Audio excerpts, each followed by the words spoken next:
Now quick, before we begin, I just have a few things to say.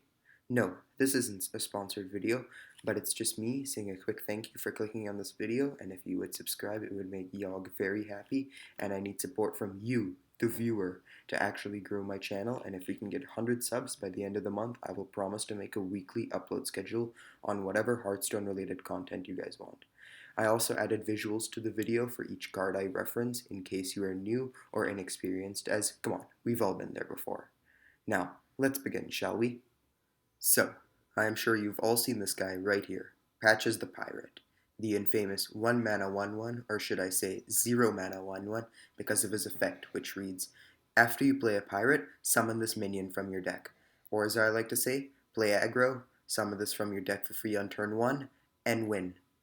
But his true power isn't just the fact that he is a 0 mana 1/1, it goes a bit deeper than that, which we will be exploring in this video. For starters, he just gives you more flexibility in what you want to do. While you may just want to play something like Bloodsail Corsair or Southsea Deckhand on turn 1 just to get him out of your deck for free, you have the option to do something else on board and next turn just essentially get a 2/3 or a 3/2 for 1 mana, which are otherwise the premium stats for a 2-drop. It makes your 1-drops into 2-drops stat-wise, and helps you stay and maintain board presence, and while the stats are distributed among 2 bodies, unless you face an opponent with AoE damage, it usually won't backfire, and you can actually use this to your advantage to bait opponents. If you have something set up for turn 3, you can just get your patches on board with using something else, and you're facing, let's say, a mage. On turn 2, they'll be very likely to use their hero power, which is dealing 1 damage, just to get the guaranteed value and kill your patches. I know this from experience playing in top 1000 Legend games. People do not plan ahead often, and you can bait them into this value-oriented mindset, which will eventually cause them to lose the game.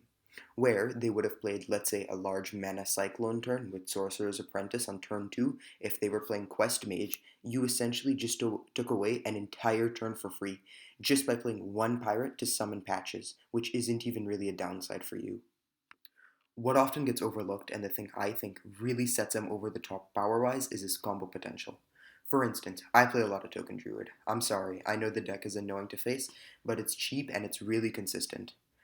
In my 300 or so games I played on the Legend grind, I found that if I got patches summoned turn 1 with either an Embiggen buff or Mark of the Lotus for next turn, I would usually win the entire game from there.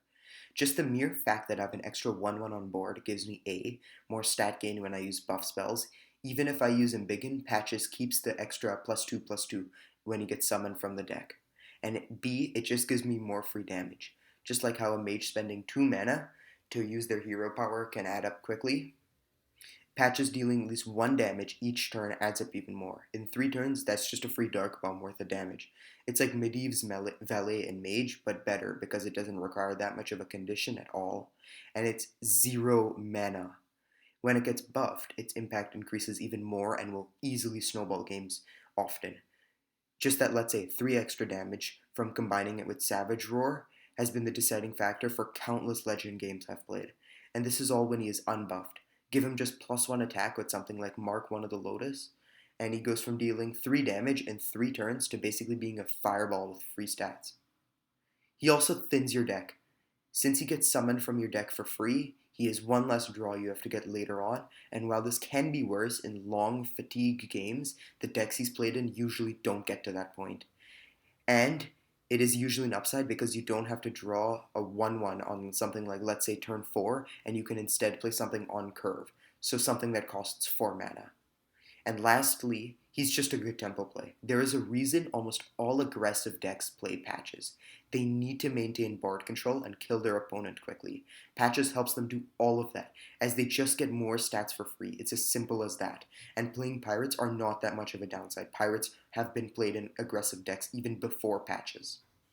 And what deck season? He's played in Pirate Warrior, which is an aggressive deck, Token Druid, which is the fastest deck in the game, that's why I like playing it, and usually some aggro rogue decks will run him, but there's no like set lists for that. Now some tips. These are mostly for inexperienced or new players running Patches in a deck. Tip 1.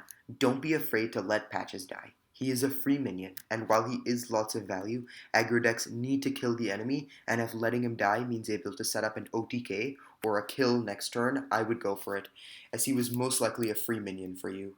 2. Don't feel bad if you get him in your opener. Yeah, it sucks, deal with it, but having a 1-drop is better than not having a 1-drop at all, and he can still be used to activate something like Parachute Brigand. And 3, last tip, remember, he's in charge.